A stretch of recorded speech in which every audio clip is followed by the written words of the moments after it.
to me, Kat Cowan, on a Sunday morning.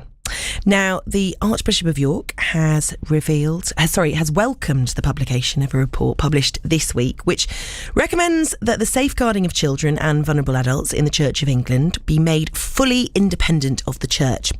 The Future of Church Safeguarding report was commissioned by the Archbishops of Canterbury and York. It's written by Professor Jay, the former senior social worker who led the independent inquiry into child sexual exploitation in Rotherham in South Yorkshire. Currently, safeguarding is carried out in-house in the church through teams of staff in each of those 42 dioceses. The report recommends the creation of two separate charities, one for independent operational safeguarding and one for independent scrutiny of safeguarding. These charities would be funded by the church, but structurally independent of them. Safeguarding was one of the items on the agenda at the General Synod yesterday, the Church's Parliament. The debate looked at this report and another report published in December, an independent review into the Church's Independent Safeguarding Board by Dr Sarah Wilkinson. A series of amendments were proposed which called for the urgent adoption of Professor Jay's recommendations, but these were rejected in favour of a period of consultation. At the General Synod yesterday, the Archbishop of York, Stephen Cottrell, offered an apology. Well, first of all, I do feel the need to stand here and say sorry. I'm deeply sorry for my part in the things that have gone wrong. I'm deeply sorry. And I want to speak through this synod to victims and survivors and say I'm sorry. But what I really want is for there to be action. He also gave his response to Professor Jay's report. We absolutely must have independent scrutiny, and I believe what Jay offers us in terms of operational independence is the right way forward, but I recognise we have to work out some more details first, and we have particularly to honour safeguarding professionals in our diocese and volunteer safeguarding officers in our parishes. And why? Because that is the best way we can build a better future, and that is the best way to honour victims and survivors who are fed up with our words and probably getting fed up with our apologies, though I do offer it with all my heart, and say to Synod, let's do it differently. The Archbishop of York, Stephen Cottrell, speaking at General Synod yesterday. Well, David Greenwood has been a child abuse lawyer since 1994. He's based in Wakefield. Thank you so much for being with us this morning. Does it surprise you that Synod didn't vote immediately to adopt Professor Jay's recommendations? They've decided instead to have a period of consultation first. It doesn't surprise me in any way. The Church have been resistant to letting go of safeguarding since day one. So I fully expect that the Synod and bishops will go away and try and plot and find ways around this to avoid implementing it.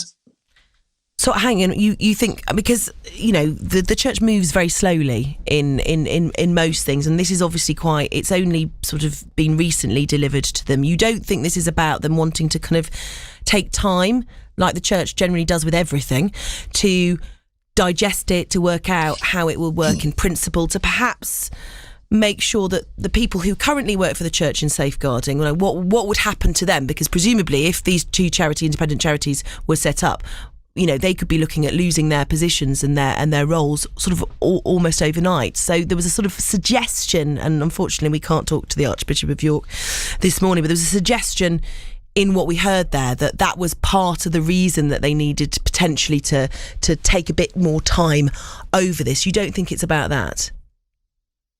No, I don't. This is what the church does. It puts obstacles in the way of safeguarding.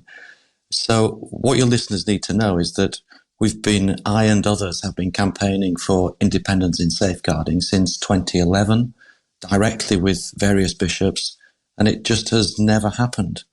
They've had many, many opportunities to do this and have rejected them before. I actually think that Justin Welby and Stephen Cottrell are genuine, and they would do it tomorrow.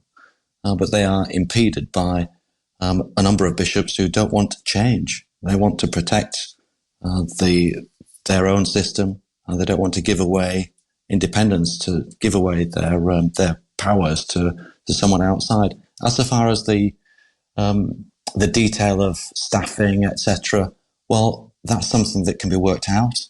Obviously, there will need to be a transfer of staff from existing roles into this new organisation, and retraining, etc.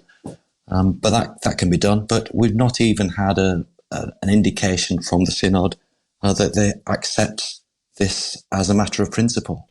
Lots of large organisations deal with safeguarding in-house. That's what they do. Is there something unique to the church that means it is particularly problematic that it is dealt with in-house, or is this something that actually should never be something that's dealt with by a company about that specific company or organisation?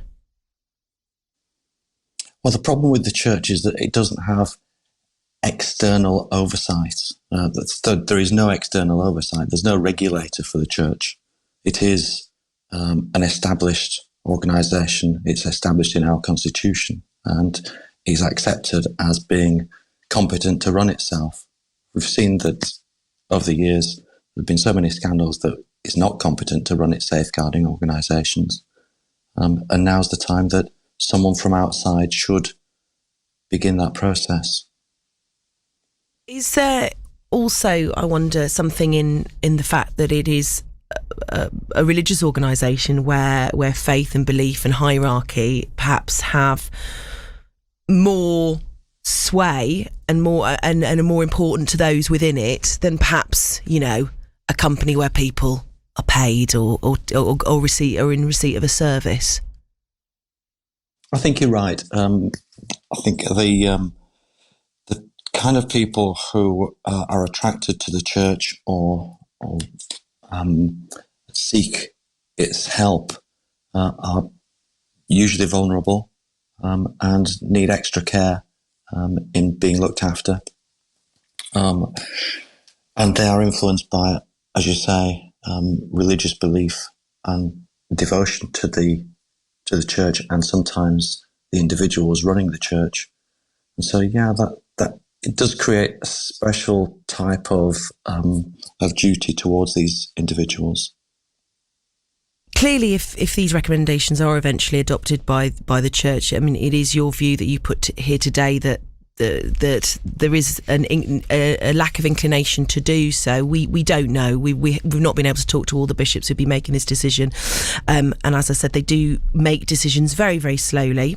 But as you've also said, this has been on the cards and it's been suggested for a long time, way before Alexis Jay published her report.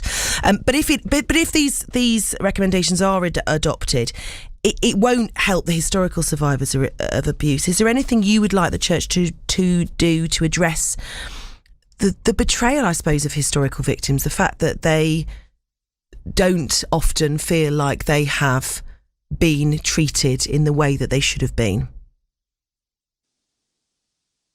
Okay, yes, there are a couple of things that could be done, and one of the things the church, to its credit, is doing already.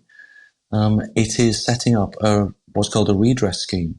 There's already an interim redress scheme helping people in dire need who have been victims of abuse in the church. But due out later this year is supposed to be a full redress scheme to enable them to get some kind of redress or compensation, if you will, to help them along their way. Added to that, I really think that past cases haven't been dealt with well, and we need to revisit, the skeletons in the church's cupboard. We've had something called the Past Cases Review, parts 1 and 2, and I believe that there's documentation held within various dioceses that show the shocking scale of cover-up, and that needs to be brought out into the open. And if an individual wants their case re-examining, I think they should be entitled to have that happen. It seems that every case I come across as a lawyer, there is some element of cover-up or protection of reputation, and it's becoming very concerning to me. David Greenwood, thank you for your time this morning. David Greenwood from Swilatsky's Child Abuse Compensation Team in Wakefield. It is 27 minutes past 8.